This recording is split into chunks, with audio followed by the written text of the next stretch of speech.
সুপ্রিয় দর্শক, আসসালামু আলাইকুম। নিউজ 24 এর বিকালের সংবাদে আপনাদেরকে স্বাগতম। প্রথমেই জানিয়ে দিচ্ছি সংবাদ শিরোনাম। মোবাইলে 4G চালু, বন্ধ থাকবে Facebook, WhatsApp, TikTok. Abu Sayeed সহ 34 নিহতের পরিবার পেল প্রধানমন্ত্রীর সহায়তা। ভারতের গণমাধ্যমে টানা কয়েকদিন গুরুত্ব পেয়েছে বাংলাদেশের কোটা আন্দোলন। নতুন নির্বাচনের দাবি ডক্টর ইউনূসের। দ্য হিন্দু পত্রিকায় ডক্টর ইউনূসের সাক্ষাৎকার নিয়ে যা বললেন ওবায়দুল কাদের। সরকারকে পদত্যাগের বার্তা দিয়েছে জনগণ, মন্তব্য মির্জা ফখরুলের। এতক্ষণ শুনছিলেন সংবাদ শিরোনাম। পুরো খবর পেতে ভিডিওটি শেষ পর্যন্ত দেখুন। সর্বশেষ সংবাদ পেতে চ্যানেলটি সাবস্ক্রাইব করুন। এবার বিস্তারিত।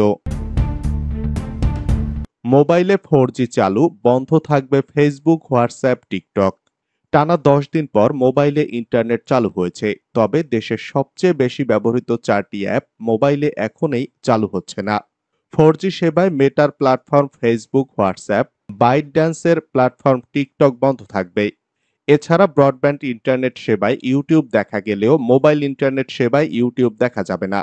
মোবাইল অপারেটর ও বিটিআরসি সূত্রে জানা যায়, আজকের বৈঠকে অপারেটরদের ফেসবুক, ইউটিউব, টিকটক, হোয়াটসঅ্যাপ সহ বিভিন্ন বার্তা আদান প্রদানের অ্যাপ বন্ধ রাখার নির্দেশনা দেওয়া হয়েছে। এছাড়া এদিন ও 3 দিন মেয়াদী ডেটা প্যাকেজ বানাতে অপারেটরদের নির্দেশনা দেওয়া হয়। আবু সাইদ সহ 34 নিহতের পরিবার পেল প্রধানমন্ত্রীর সহায়তা।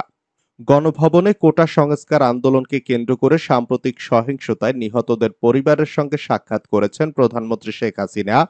রংপুরে বেগম রোকেয়া বিশ্ববিদ্যালয়ের ইংরেজি বিভাগের শিক্ষার্থী আবু সাইদ সহ দেশের বিভিন্ন স্থানে নিহত 34 জনের পরিবার গণভবনে আসেন। এ সময় তিনি নিহতদের পরিবারকে পারিবারিক সঞ্চয়পত্র ও নগদ অর্থ সহায়তা দিয়েছেন। প্রধানমন্ত্রী কার্যালয় সূত্রে এ তথ্য নিশ্চিত হওয়া গেছে। প্রধানমন্ত্রী নিহতদের স্বজনদের সঙ্গে কথা বলেন, তাদের খোঁজ খবর নেন। অনেকে প্রধানমন্ত্রীকে জড়িয়ে ধরে কান্নায় ভেঙে পড়েন।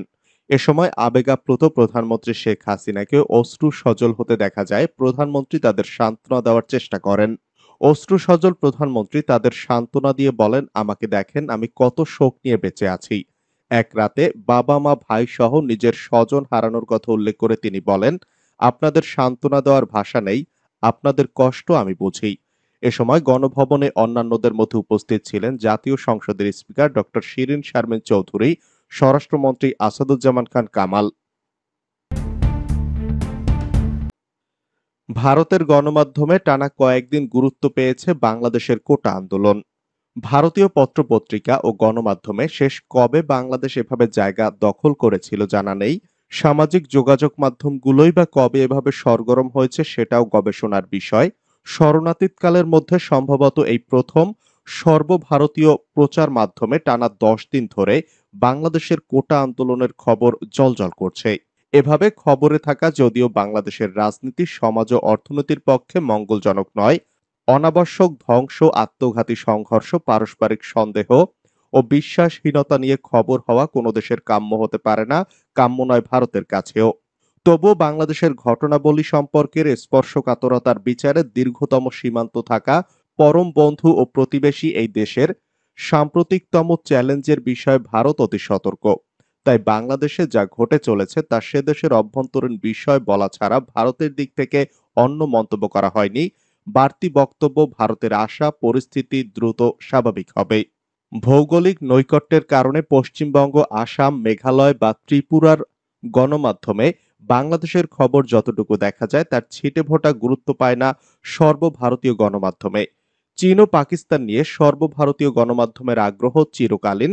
এই দুই দেশকে যে গুরুত্ব দেওয়া হয়, বাংলাদেশ নিয়ে তার কিঞ্চিত দেখা যায় না। যদিও এবার দেখা গেল হিংসার ভয়াবহতা, ধ্বংসের ব্যাপ্তি ও মৃত্যুর বহরের দরুন সর্বভারতীয় গণমাধ্যম থেকে এখনো সেই রেশ মুছে যায়নি।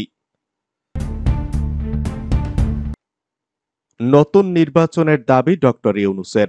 বাংলাদেশের সাম্প্রতিক সংকট উত্তরণের জন্য জনগণের ম্যান্ডেট দিয়ে গণতন্ত্রকে ফিরিয়ে আনার জন্য স্বল্প সময় মধ্যবর্তী নির্বাচনের পক্ষে মত দিয়েছেন শান্তিতে নোবেল বিজয়ী প্রফেসর ডক্টর মোহাম্মদ ইউনূস।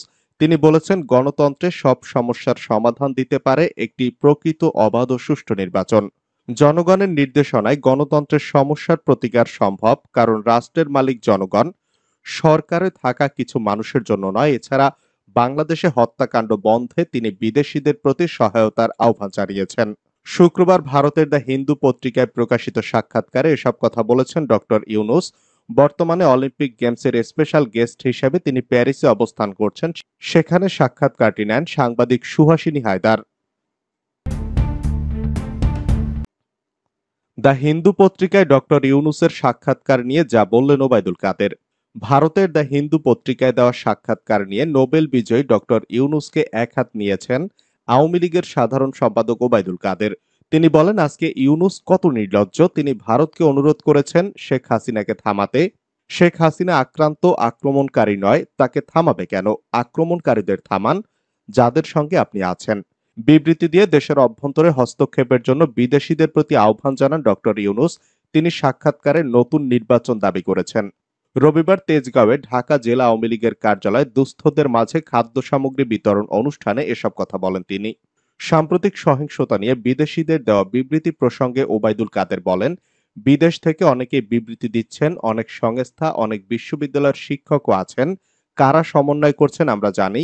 তাদের বলবো, কারো প্ররোচনায় বিবৃতি না দিয়ে এখানে এসে metro rail, elevated expressway, BRT এর ধ্বংসলীলা দেখুন। বিআরটিসির ৪৪টি গাড়ি পুড়িয়ে ফেলা হয়েছে, তা দেখুন। সাংবাদিক বন্ধুরা আক্রান্ত হচ্ছেন।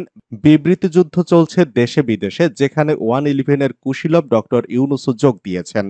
তিনি বলেন, আমি চ্যালেঞ্জ করে বলতে চাই, আমরা আক্রান্ত, আক্রমণকারী নই। এখন বিবৃতি আসছে আক্রান্তদের বিরুদ্ধে, আক্রমণকারী আমরা না। সরকারকে পদত্যাগের বার্তা দিয়েছে জনগণ, মন্তব্য মির্জা ফখরুলের।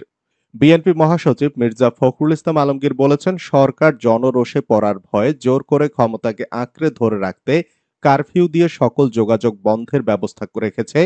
জনগণকে কর্মহীন রেখে অনাহারে দিনাতিপাত করতে বাধ্য করছে। দ্রব্যমূল্য দিন দিন মানুষের নাগালের বাইরে চলে যাচ্ছে। এই অবস্থা থেকে জাতি দ্রুত মুক্তি চায়।